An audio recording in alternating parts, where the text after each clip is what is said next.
Hi. The Constitution. The Constitution is not a mere lawyer's document. It is a vehicle of life, and its spirit is always the spirit of age. Today is 26th of January 2022. Wish you all a very happy Republic Day. Today we are going to talk about all these important topics. Rapid G K yesterday questions के answers हैं. New biography of Subhash Chandra Bose ji. Bose the untold story of an inconvenient nationalist का author है mister Chandrachud Ghosh. Kazakhstan के साथ military exercise होती है Kazind. Kumbakonam temple है तमिलनाडु में. उत्तर प्रदेश में है हस्तिनापुर वाइल्ड लाइफ सेंचुरी और कोपेनहेगन का कैपिटल है डेनमार्क. आज के सवाल हैं. In which state is the great Himalayan national park located? Kolleru Lake is situated in which state of India? World Happiness Report is released by whom? Who's the author of the book titled Dreams from My Father? और हुडो is a traditional folk dance of which state? तो ये 5 सवाल हैं आज के लिए. आज की वोकैबुलरी है ऑब्फस्केट, मतलब होता है अस्पष्ट करना. नेक्स्ट वर्ड है कॉमेंसुरेट, इसका मतलब होता है अनुरूप. करस्पॉन्डिंग इन साइज और डिग्री, प्रपोर्शन में, मतलब इक्विवेलेंट है, कॉरस्पॉन्डिंग है. नेक मतलब सम काइंड ऑफ आदत. Skill, aptitude, skill. एडवर्सरी का मतलब होता है विरोधी, one's opponent in a contest, rival, enemy. Understate का मतलब होता है किसी चीज को प्ले डाउन, पर्दा डालना, उसको डाउन प्ले करना. डिस्क्राइब और represent as being smaller, worse और less important than it actually is. तो ये वोकैबुलरी वर्ड्स हैं आज के लिए. If you come across any other important word, write down that word along with its meaning in the comment section down below. Language proficiency बहुत जरूरी है. आज 26 जनवरी है तो आज केवल हम ये एक सवाल तैयार करेंगे. सी, ये द हिंदू है. The Hindu January 26 Delhi edition. First जो न्यूज है वो है centre to remind states again of IAS cadre rules. कुछ दिनों से हम IAS कार्डर रूल्स के बारे में पढ़ रहे हैं, तो अब सेंटर ने स्टेट से फिर से पूछा है कि आप अपनी स्टैंडिंग यहाँ पे क्लियर करो, अग्रीमेंट में हैं या फिर डिसअग्री कर रहे हैं. अब ये रूल्स क्या हैं? जो ऐसी सिविल सर्विसेज होती है तो उससे कंसर्न डिपार्टमेंट होता है ये department of personal and training, DOPT. तो डिपार्टमेंट ने रिमाइंडर सेंड किया है स्टेट्स को कि आप क्लैरिफाई करो जो नए रूल्स चेंज हुए हैं इंडियन एडमिनिस्ट्रेटिव सर्विसेज कार्डर रूल 1954 में ऑल इंडिया सर्विसेज के लिए, जैसे IAS, IPS, IFOS, forest services. तो इसमें स्टेट्स का क्या स्टैंडिंग है? रूल्स क्या चेंज हुए हैं? रूल्स ये चेंज हुए हैं कि जो कार्डर सर्विसेज होती है वो पर्टिकुलर स्टेट को अलोकेट होती है. स्टेट से वो ऑफिसर्स सेंट्रल गवर्नमेंट में भी आ सकते हैं डेप्यूटेशन पे. पहले डेप्यूटेशन पे लाने के लिए किसी ऑफिसर को स्टेट से नो ऑब्जेक्शन सर्टिफिकेट लेना पड़ता था. अब उसकी जरूरत नहीं होगी. सेंट्रल गवर्नमेंट स्टेट गवर्नमेंट की नो ऑब्जेक्शन सर्टिफिकेट के बिना स्टेट की परमिशन को भी ओवरराइड करते हुए किसी भी ऑफिसर को, ऑल इंडिया सर्विसेज के ऑफिसर को सेंटर में डेप्यूटेशन पे बुला सकती है. तो स्टेट्स बोल रहे हैं कि इस तरीके से अगर ओवरराइड होगा तो ये होगा अगेंस्ट द कोऑपरेटिव फेडरलिज्म. इस बात पे पूरा विवाद है. तो ये है फॉर एंड अगेंस्ट. 7 स्टेट्स ने यस बोला है, कुछ स्टेट्स ने नो बोला है और 3 स्टेट्स ने अपनी पोजीशन अभी डायरेक्टली प्राइम मिनिस्टर को बताई है. DOPT ने सेंड किया रिवाइज्ड प्रपोजल सारे स्टेट्स को और रूल का नाम है IAS cadre rules 1954, deputation of कार्डर ऑफिसर, रूल नंबर 6. तो यूनियन गवर्नमेंट है वो प्लान कर रही है, सेंटर प्लान कर रहा है acquire powers to depute IAS, IPS and IFOS officer central government में, मिनिस्ट्रीज में, without necessarily taking the state governments note. बिना राज्य की अनुमति के भी, नो ऑब्जेक्शन सर्टिफिकेट के भी ऑफिसर को सेंट्रल डेप्यूटेशन पे बुलाया जा पाएगा. इस बात पे पूरा दिस आर्ग्यूमेंट है. अब यूनियन गवर्नमेंट के साथ प्रॉब्लम क्या है कि हमारे कंट्री में सीवियर शॉर्टेज हो रहा है ऑल इंडिया सर्विसेज ऑफिसर्स का. वैकेंसीज बढ़नी चाहिए but UPSC civil services exams में भी आप देखो पिछले 5, 6, 7 साल में वैकेंसीज कंटिन्यूसली डिक्लाइन हुई है. So this is again a cause of worry, जबकि हमारे यहाँ शॉर्टेज है ऑल इंडिया सर्विसेज के ऑफिसर्स का। तो स्टेट्स जो हैं उनके पास भी शॉर्टेज होता है, तो फिर ये टसल हो जाता है। If somebody is a good officer, state चाहेगा कि वो स्टेट के साथ काम करे, सेंटर चाहेगा वो सेंट्रल मिनिस्ट्री में आके काम करे, और फिर इस बात पे यहाँ पे फ्रिक्शन हो जाता है सेंटर और स्टेट के साथ। So this is the thing.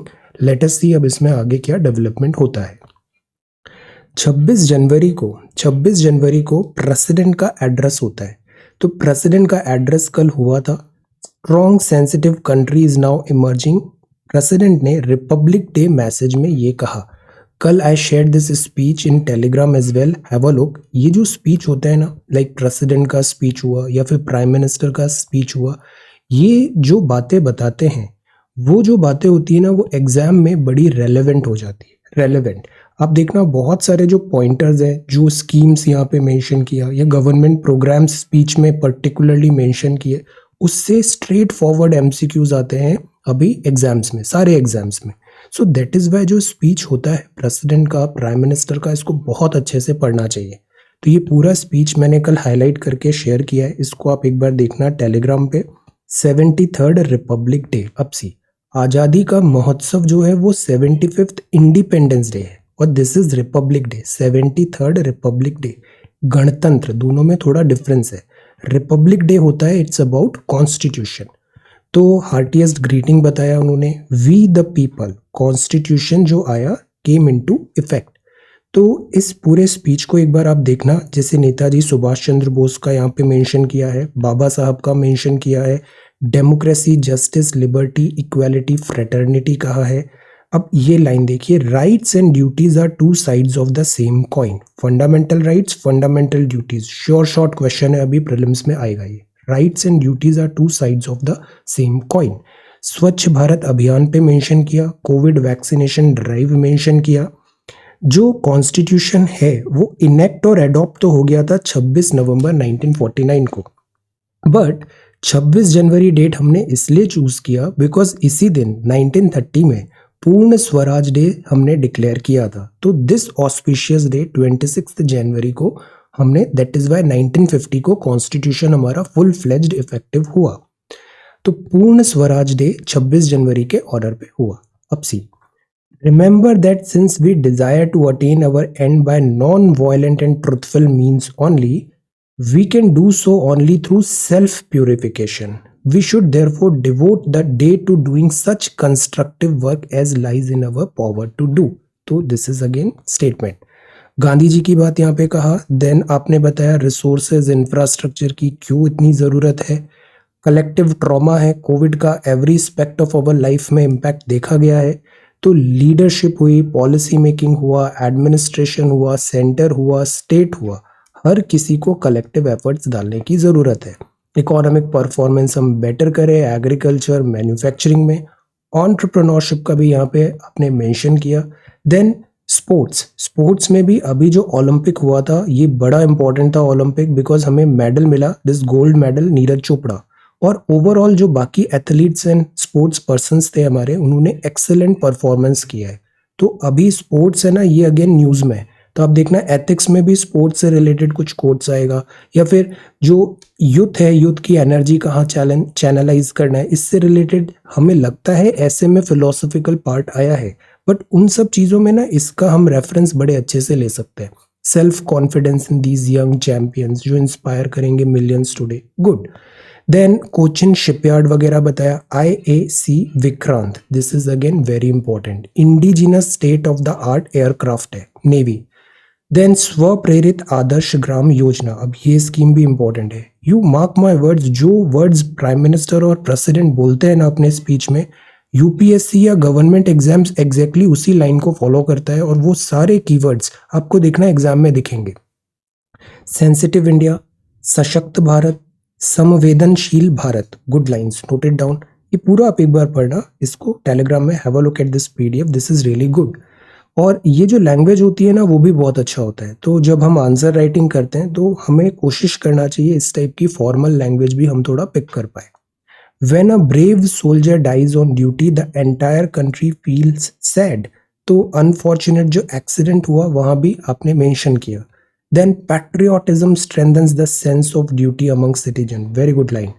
Whether you are a doctor or a lawyer, shopkeeper or office worker, sanitation employee or laborer, doing one's duty well and efficiently is the first and foremost contribution you make to the nation. जरूरी नहीं है कि हर कोई फौज join करके border पे लड़ने जाए.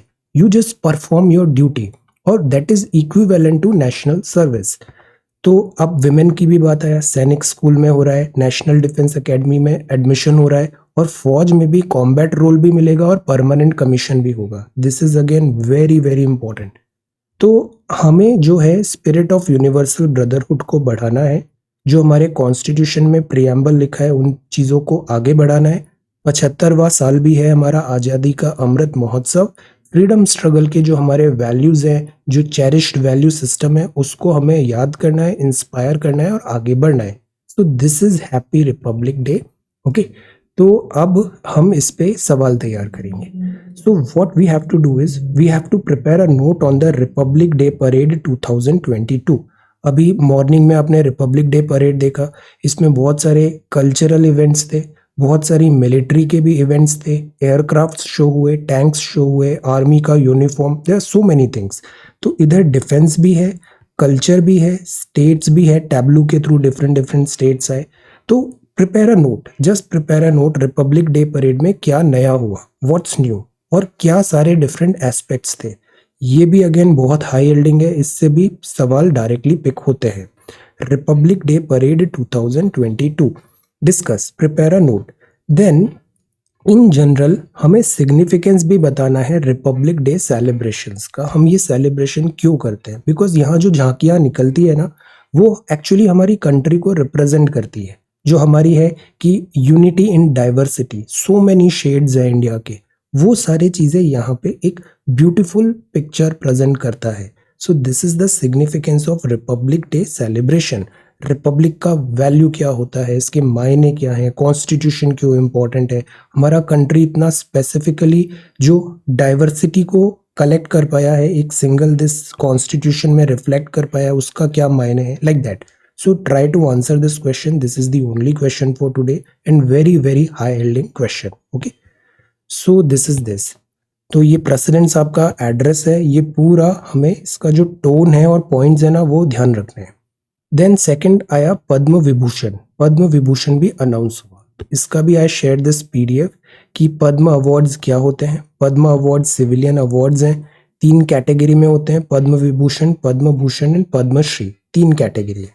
वेरियस डिसिप्लिन्स में होते हैं जैसे social work, public affairs, science, engineering, trade, industry, literature. एक बार इसको आप देखना, ये सारी कैटेगरीज में है.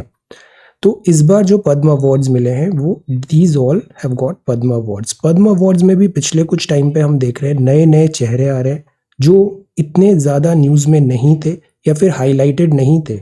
ग्रास रूट से उन फेसेस को पिक करके पद्म अवार्ड, सिविलियन अवार्ड्स दिया जा रहा है because of their exemplary contribution to society. तो जैसे ये पद्म विभूषण है, अक्सर पद्म विभूषण सबसे इम्पोर्टेंट होता है.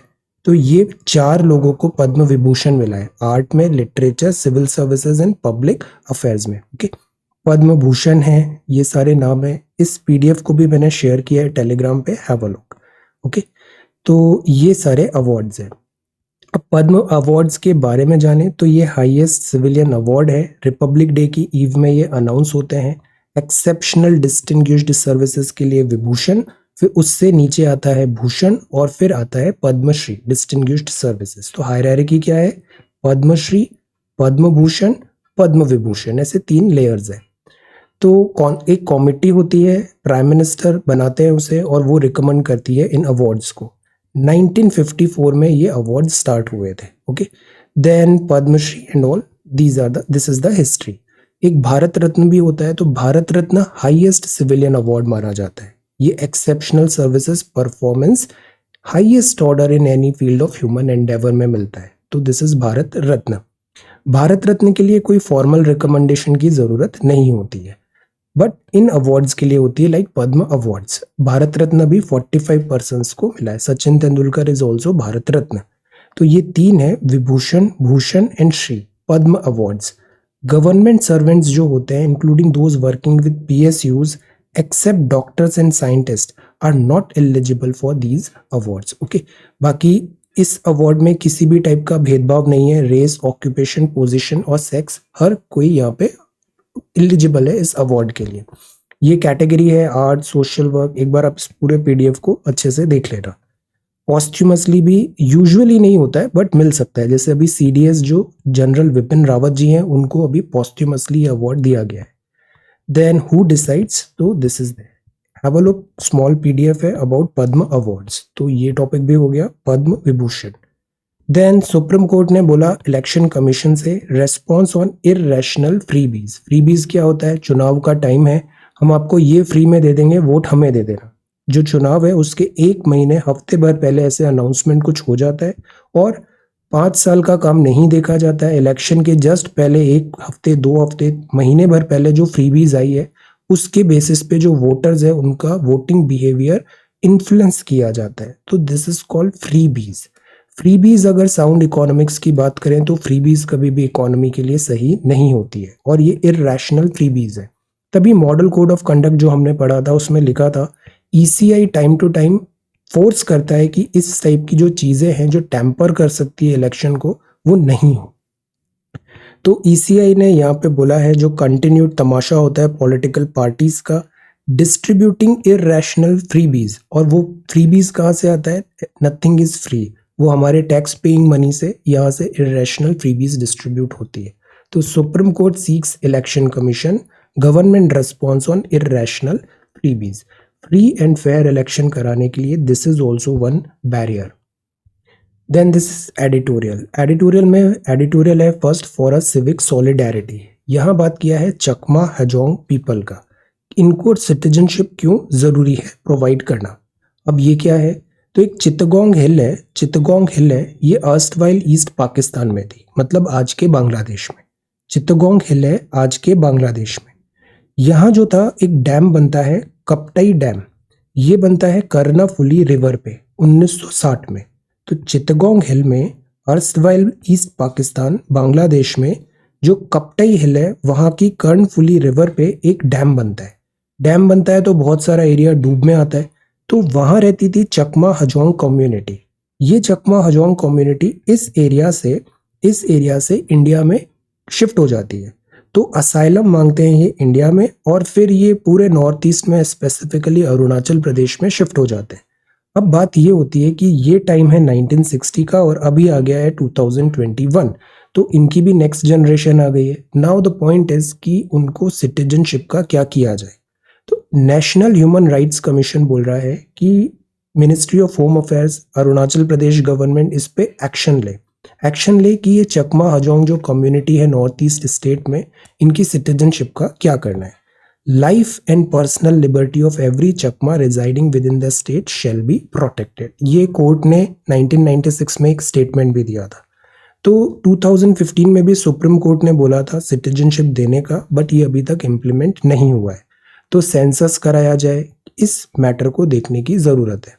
तो दिस इज दैट। अब जो नॉर्थ ईस्ट होता है ना हमारा, नॉर्थ ईस्ट में ट्राइबल एरिया ज़्यादा है। तो ट्राइबल एरिया ज़्यादा होता है तो नॉर्थ ईस्ट के जो स्टेट्स हैं उनको स्पेशल स्टेटस भी मिलता है, स्पेशल स्टेटस।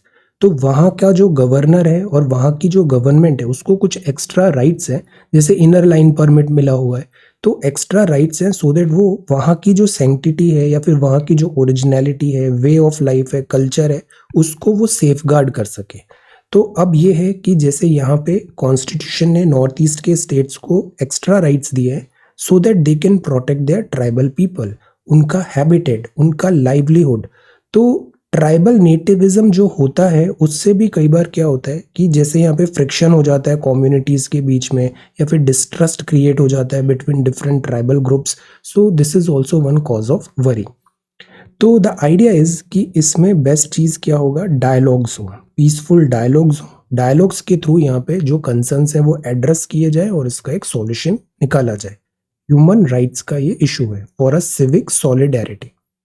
तो हमें ये याद रखना है चकमा हजोंग कम्युनिटी, और ये किस स्टेट में, नॉर्थ ईस्ट में ये प्राइमरली है। कई बार ऐसे प्रीलिम्स में मैच द कॉलम आ जाता है कि एक ट्राइबल कम्युनिटी दिया है और ये लिखा है कि ये किस एरिया में होता है। ओके, जैसे टोडा ट्राइब है, टोडा ट्राइब कहाँ पे मिलती है, tell. Then this is coup in Burkina Faso. तो यहाँ पर अगेन वेस्ट अफ्रीका में है बुर्किना फासो, ये अफ्रीका है ना, इधर है। Then this is Burkina Faso और यहाँ पे अभी मिलिट्री कू हो गया है।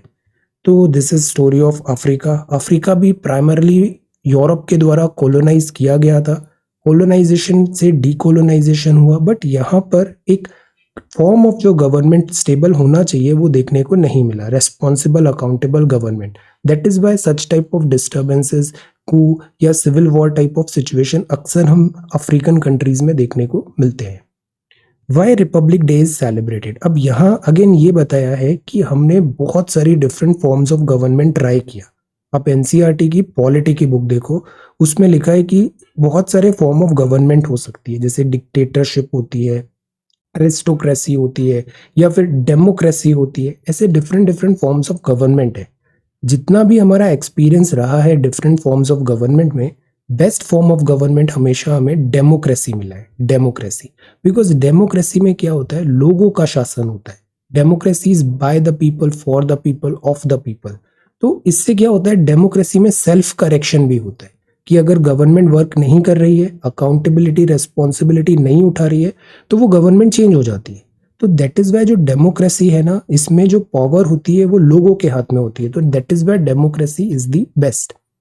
अब रिपब्लिक डे जो हम सेलिब्रेट करते हैं, ये काइंड ऑफ कमिटमेंट होता है हमारा कि हम एक डेमोक्रेटिक गवर्नमेंट हैं, हम रूल ऑफ लॉ की तरह चलते हैं, हमारे नेबर्स एंड ऑल की तरह नहीं। इंडिया का एक्सेलेंट ट्रैक रिकॉर्ड रहा है when it comes to republic, when it comes to democracy.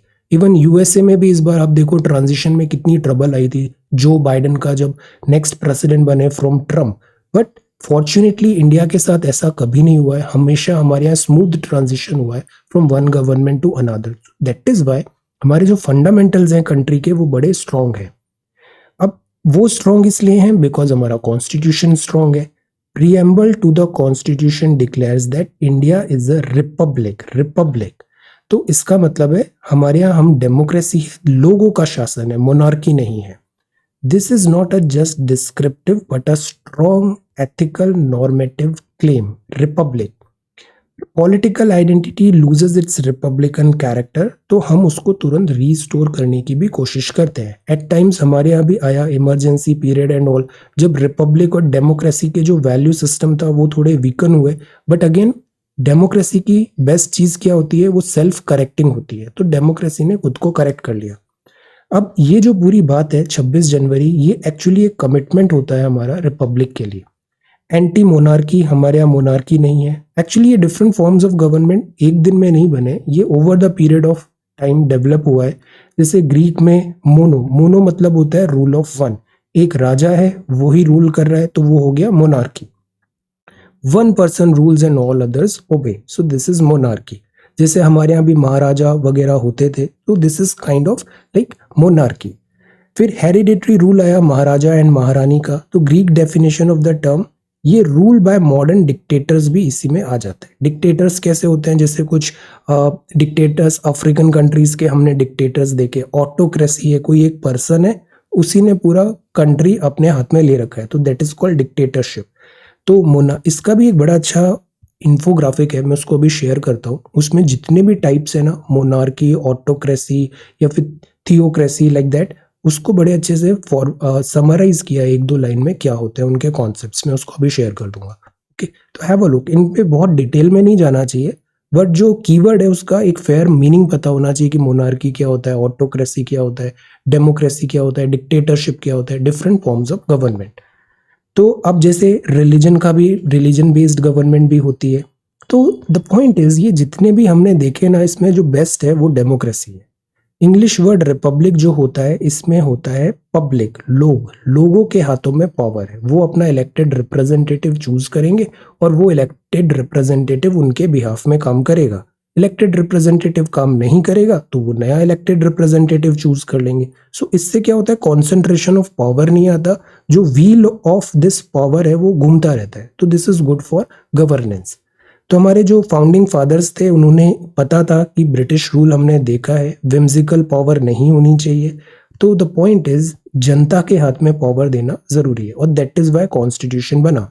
Gandhi ji भी स्वराज को बोलते थे। Note down this word Swaraj. Swaraj का मतलब होता है खुद का राज, हम खुद इंडिपेंडेंट है, सोवरेन है, लेटर एंड स्पिरिट में। सो दैट इज वाई हम बोलते हैं वी द पीपल। अब अगेन इस पे एक आता है प्रियम्बल। प्रियम्बल पे भी हमने आंसर राइटिंग किया है, अपने बहुत अच्छे आंसर्स लिखे थे। रिवाइज, जो प्रियम्बल के वर्ड्स है ना, every single word is very very important. वो एक डायरेक्शन सेट करता है हमारे कंट्री का। तो हमने रिपब्लिकन बोला, रिपब्लिकन डेमोक्रेटिक है, डेमोक्रेटिक है हम। जो बी आर अम्बेडकर साहब थे, जवाहरलाल नेहरू जी थे, इन्होंने बोला डेमोक्रेसी हमारे लिए बेस्ट सूटेड रहेगा। रोमन एंशियंट रोमन एम्पायर और इवन इंडिया में भी शुरू में जैसे हम राजा होता था और हम जैसे पंचायत वगैरह होती है ना, ऐसे पंचजन वगैरह भी एंशियंट इंडिया में देखे गए थे। तो ये जो कॉन्सेप्ट आया ना कि लोगों का कलेक्टिव गवर्नेंस हो, ये एक्चुअली में बहुत नया भी नहीं है, हम इससे पहले भी फैमिलराइज थे वन फॉर्म और अनदर। तो एंशियंट रोमन रिपब्लिक भी था, इधर मोनार्की था। अब एक और चीज है यहाँ पे, एक चीज होती है मॉब। मॉब क्या होती है? लोग बहुत सारे हो गए हैं जिनको कुछ पता भी नहीं है, जस्ट लाइक सेंटिमेंट्स पे वो ड्राइव कर रहे हैं। तो ये जो फॉर्म ऑफ गवर्नमेंट आता है ना, इसको बोलते हैं mobocracy. Mobocracy, mobocracy is not at all right. Mobocracy जो होती है ये मैड होती है, इररेस्पॉन्सिबल होती है और कंट्री को डुबोती है। So mobocracy is not at all right. Democracy is good, जिसमें जो सिटीजन्स हैं वो वेल अवेयर्ड है अपने राइट्स के, अकाउंटेबिलिटी एंड रेस्पॉन्सिबिलिटी के साथ वो काम करते हैं। हमें ज़रूरत है, जैसे हम सिटीजनशिप हुआ, wealth, education, gender, social ranking, religion, race, ideology, belief. तो कॉन्स्टिट्यूशन है ना, डेमोक्रेसी में हमारा जो कॉन्स्टिट्यूशन भी है वो इन सब एस्पेक्ट्स को भी टच करता है। देन रिप्रेजेंटेटिव्स होने चाहिए, इलेक्टेड रिप्रेजेंटेटिव। गवर्नमेंट जो होती है रिपब्लिक में वो अकाउंटेबल होना ज़रूरी है। अब जैसे ये चीज़ें हैं ना, जो फॉर्म ऑफ गवर्नमेंट है ये भी टाइम टू टाइम इवॉल्व होता है, टाइम टू टाइम इवॉल्व होता है। लीडर्स की accountability, the way they interact with ordinary citizens and all. आज का जो टाइम है, जब से डिजिटल पुश आया है और जो वर्ल्ड है वो छोटा होता जा रहा है because of this internet and digital connectivity.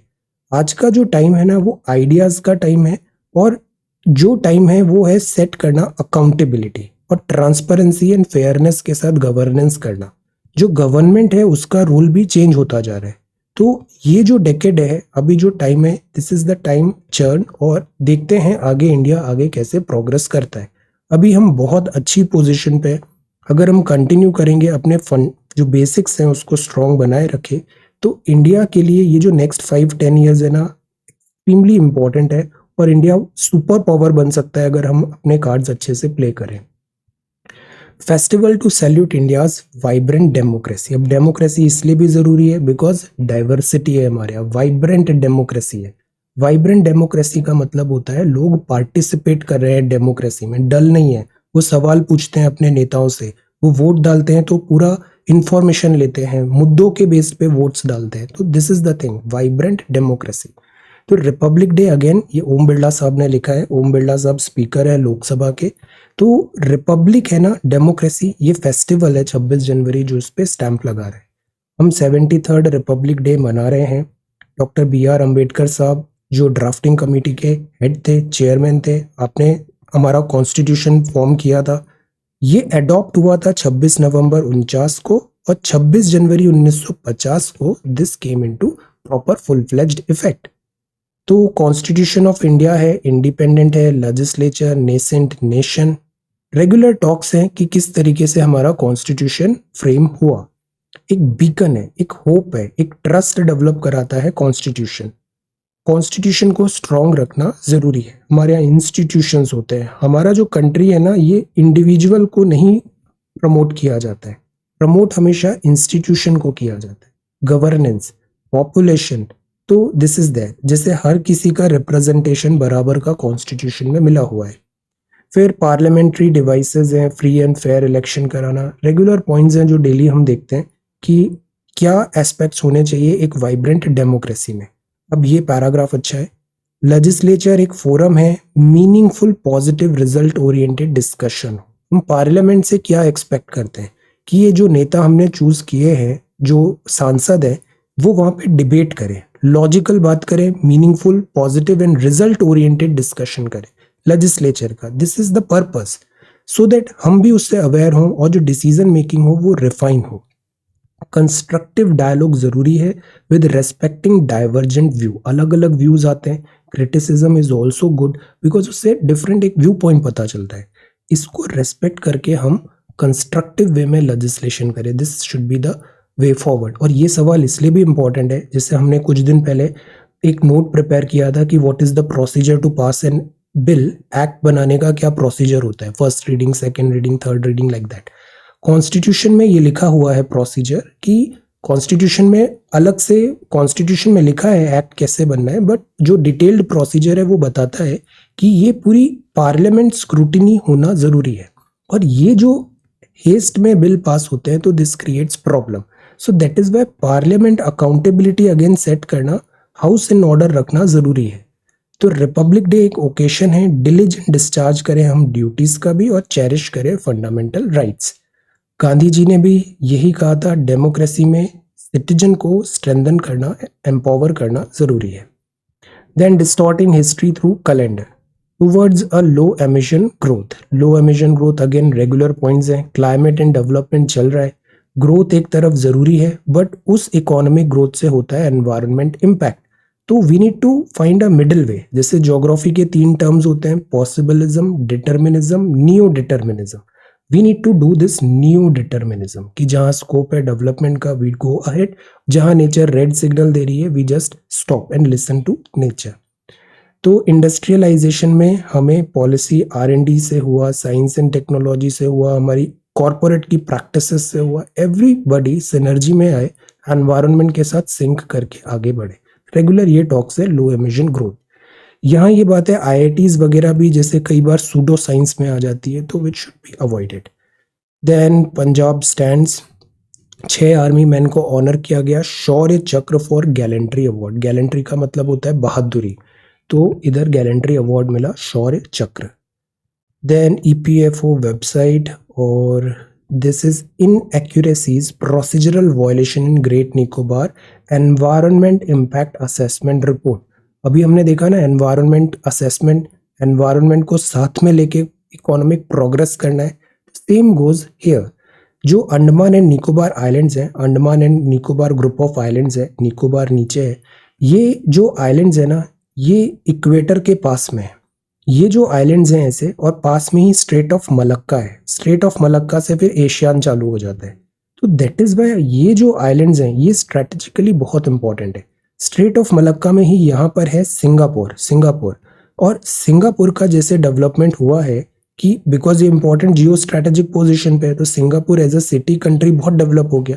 Same kind of development हम क्यों नहीं इंश्योर कर सके अंडमान एंड निकोबार में। ये एक आइडिया था कि इसको भी से पोर्ट में इकोनॉमिक एक्टिविटीज यहाँ पे लेके आए, प्लस स्ट्रैटेजिकली मिलिट्री का एक बेस रहेगा ये। तो इसमें जियो स्ट्रैटेजिक सिग्निफिकेंस बहुत है अंडमान एंड निकोबार में। तो लास्ट ईयर ही ऐसा एक प्रपोजल आया था कि अंडमान एंड निकोबार में हमें रैपिड डेवलपमेंट करना है, निकोबार इन पर्टिकुलर। और कभी इस टाइप का डेवलपमेंट करना होता है तो पहले कराना होता है एनवायरनमेंट इम्पैक्ट असेसमेंट कि डेवलपमेंट का क्या कॉस्ट होगा। तो EIA ने mega development project great Nicobar में ओके कर दिया गया था। अब ये आर्टिकल बोल रहा है EIA की जो रिपोर्ट है उसमें शॉर्ट कमिंग्स हैं, तो सबमिशन जो हुआ था वो साइंटिफिक इनएक्यूरेट वगैरह है। तो दिस इज देयर, 72,000 का नीति आयोग का पायलट प्रोजेक्ट था। ग्रेट निकोबार में जैसे एयरपोर्ट बनेगा, मेगा पोर्ट बनाएंगे, प्रिस्टीन फॉरेस्ट बट यहाँ का डैमेज होगा, solar and gas power plant बनाएंगे, इस टाइप का एक डिटेल्ड प्लान था। बट अब इस पे भी फर्दर और हमें दिस असेसमेंट रिक्वायर्ड होगा। EIA की रिपोर्ट को अभी इनकम्प्लीट एंड इनएक्यूरेट बताया जा रहा है। तो अगेन आइडिया जैसे ये है ना, एग्जाम्पल, ये एक टेम्पलेट है। अब आपको कहीं एनवायरनमेंट रिलेटेड कोई बात बोलना है, यू कैन सिंपली मेंशन कि जैसे ग्रेट निकोबार में हमें क्या डिफिकल्टी आ रही है। एक वेस्टर्न घाट से ये फेवरेट है, यहाँ पर भी हमेशा एक ट्रबल चलता रहता है, एक टेंशन चलता रहता है between economic development and conservation of ecology forest. So this is again one thing. ऐसे ही सेम टसल चलता है नॉर्थ ईस्ट ऑफ इंडिया में, डेवलपमेंट और दूसरी तरफ है हमारा this conservation of forest. Shortage of Regents क्या होते हैं? केमिकल्स होते हैं जिससे के थ्रू हम ये सारे टेस्ट कंडक्ट कराते हैं। तो रीजेंट्स का शॉर्टेज है, फंड्स हिट्स सीक्वेंसिंग, तभी भी हम ज्यादा कोविड टेस्ट भी नहीं कर पा रहे। देन इतने केसेस आ गए हैं कोविड इटैली के। अब यहाँ अगेन टेंशन चल रहा है रशिया और west United States of America के अंडर वेस्ट और रशिया। अब वेस्ट और रशिया, यूएसए और रशिया अगर कोलाइड करेंगे, एडवांटेज चाइना होगा, जो सेम चीज जर्मन चीफ ने बताया था। Pfizer BioNTech starts trial for Omicron specific vaccination है। दिस इज यूक्रेन बॉर्डर है। Norway wants to put tangible demands on Taliban at talks. केन बोल रहा है जो रेट्रो टैक्स रिपील स्टेप्स है 7900 करोड़ का वो फंड्स यहाँ पे डिमांड कर रहे हैं। Firm says it expects India to make payment in early 2022। ये जो टॉपिक है वो अगेन रेट्रोस्पेक्शन टैक्स का है। रेट्रोस्पेक्शन टैक्सेशन क्या होता है कि आज की नहीं, बैकडेट में जाके हमने एक नया रूल बनाया कि ये जो टैक्स लॉ है वो ऐसे होना था, और फिर इस बैकडेट से अभी तक का जो बैकडेटेड टैक्स लॉ है उसके हिसाब से जितना टैक्स आया वो पे करो। एक्चुअली क्या होता है कि ये 2012 की बात है, पुरानी बात है। तो तब जब रेट्रोस्पेक्टिव टैक्सेशन आया था तो मुद्दा ये था कि ये जो बड़ी फर्म्स होती है ना, ये टैक्स इवेजन करती है। इंडियन गवर्नमेंट ने इसको फाइंड आउट कर लिया, तो उन्होंने टैक्स में जो लूप होल्स थे उसको करेक्ट करते हुए रेट्रोस्पेक्टिव अपडेट्स लाए। तो इन फर्म्स ने बोला retrospective taxation against bilateral treaties होगा, बायलैटरल ट्रीटीज और इन्वेस्टमेंट प्रिंसिपल्स के अगेंस्ट होगा, तो हम उसको नहीं पे करेंगे। और फिर इन कंपनीज ने हमको इंटरनेशनल आर्बिट्रल ट्रिब्यूनल्स में लेके गए ये, और वहां पर हम केस हार गए। तो दैट इज वाई ये उसकी बात है 7900 करोड़ फंड्स का। ओके, देन आर्बिट्रेशन ट्रिब्यूनल में गए थे। Then Bharti said to roping in strategic investor Airtel है। सेबी टाइटन करिए norms for MD. Then government ने नोटिफाई किया पीएमसी बैंक टेक ओवर को। वॉल्व, this is BPCL. So this is economy news. ये ऑस्ट्रेलियन ओपन चल रहा है, Nadal is doing well. Republic day, ये टेक्स्ट एंड कॉन्टेक्स्ट है। गैलेंट्री अवार्ड्स बीएसएफ को भी मिला है। वेनिंग हर्ड जो ब्रुकलिन है, इसने बताया है कि जो donkey hide trade in India है, रिपोर्ट ने साइट किया यूटिलिटी थेफ्ट, इलीगल स्लॉटर वगैरह है। This is there. Waning herd, herd मतलब जैसे जो एनिमल्स होता है इनके जो ग्रुप होते हैं उसको हर्ड बोला जाता है, हर्ड। पॉपुलेशन ऑफ डंकी 2012 से 2019 के बीच में कम हुई है, वेनिंग हर्ड। स्मार्टफोन मार्केट है and this is cash stripped. अब जैसे ये न्यूज है बीटिंग रिट्रीट सेरेमनी, इसको भी हमने पहले कई दफे देख रखा है। बीटिंग रिट्रीट क्या होता है? फौज आती है, लड़ाई करती है, जब शाम हो गई तो फौज वापस अपने बैरक में जाएगी। तो beating retreat ceremony is like Republic day celebration हो गया, 29 को रिपब्लिक डे सेलिब्रेशन एंड होगा, तो ये जो फौज है ये वापस अपने बैरक्स में जाएगी। बैरक्स में जाने से पहले इवनिंग में जो हमारे सुप्रीम कमांडर है फौज के, प्रेसिडेंट ऑफ इंडिया, इनके सामने प्रेसिडेंट हाउस में इस टाइप से एक म्यूजिक सेरेमनी होती है जिसको बोला जाता है बीटिंग रिट्रीट सेरेमनी। तो ये beating retreat ceremony military tradition है। रिट्रीट हो रहा है, रिट्रीट मतलब वापस जाना, ट्रूप्स फाइट हो गई, अब वो वापस जा रही है, विड्रॉ कर रही है बैटलफील्ड से, सो दैट इज बीटिंग रिट्रीट। तो दिस इज रिट्रीट।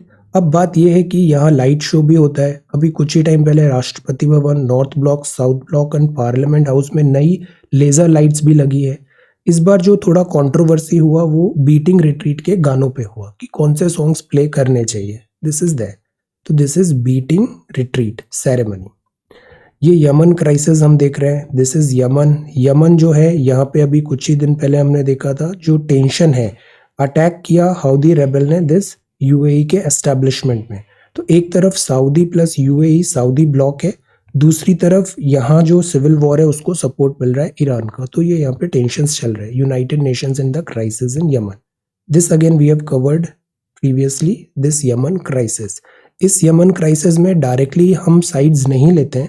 हमारा जो प्राइमरी कंसर्न होता है वो ये होता है कि यमन में जो ह्यूमैनिटेरियन लॉसेस हो रहे हैं, ह्यूमैनिटेरियन चैलेंजेस आ रहे हैं, वो कॉज ऑफ वरी है।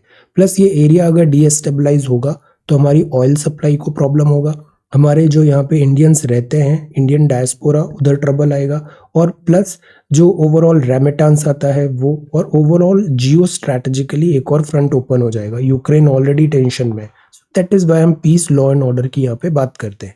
अब जो नेक्स्ट चीज़ है वो है ये यूनाइटेड नेशंस यहाँ पे इंटरवीन करती है। यूएन का काम ही है, यूएनएससी का, कि इस टाइप के जो भी टेंशंस होती है उसको तुरंत डी एस्केलेट करे। तो UN is working over there, humanitarian and all, peace talks and all, hostility को कम करना। This is equality for what? Equality ना एक पॉलिटिकल वोकैबुलरी नहीं होनी चाहिए, रियल सेंस में जो इक्वालिटी है हमें उसको इंश्योर करना जरूरी है। इक्वालिटी होता है बराबरी, और एक टर्म होता है इक्विटी। हम इक्विटी पे भी ज्यादा एम्फेसाइज करते हैं। इक्विटी मतलब जिस सेक्शन ऑफ सोसाइटी को जितनी जरूरत है उसके अकॉर्डिंग उसको resources, help and government facilities provide कराना, दैट इज इक्विटी। तो हमारे यहाँ पॉवर्टी से रिलेटेड इनइक्वालिटी होती है, सोसाइटल स्ट्रक्चर से रिलेटेड इनइक्वालिटी होती है, कल्चरल इनइक्वालिटी होती है। द आइडिया इज इक्वालिटी जो है ये इंश्योर कराना जरूरी है, एंड इक्विटी के थ्रू ये पॉसिबल है। तो एंड गोल जो होता है, इन इक्वल सोसाइटी इक्वालिटी से ठीक नहीं होगी, इसके लिए चाहिए होगी इक्विटी। और इक्विटी एंड गोल नहीं होगा, एंड गोल जो होगा वो ये होगा कि जो सिस्टमेटिक प्रॉब्लम्स हैं, जो सोसाइटी की प्रॉब्लम्स हैं, उसको जड़ से खत्म करना। This should be the end goal, equality for what? Then this is from pages to the silver screen. Upcoming books हैं for to movie adaptation. Okay, then this is quiz, Republic of India, constitution of government. बड़ा अच्छा quiz है आज का, constitution से related है, this polity and all. तो have a look, ये 8 सवाल है, इनके ट्राई टू आंसर। इसका स्क्रीनशॉट भी मैं अभी टेलीग्राम पे शेयर कर दूंगा, because this is important, polity. Okay, so this is constitution of India पे क्विज। तो ये है आज का न्यूज़पेपर। आज केवल एक ही सवाल है, रिपब्लिक डे परेड अच्छे से देखना है, अलग अलग एस्पेक्ट्स, बिकॉज इससे सवाल अभी प्रीलिम्स में पूछा जाएगा। सिग्निफिकेंस क्या है रिपब्लिक डे सेलिब्रेशन का? Okay, so thank you so much for watching this video. Take care, study well and be safe.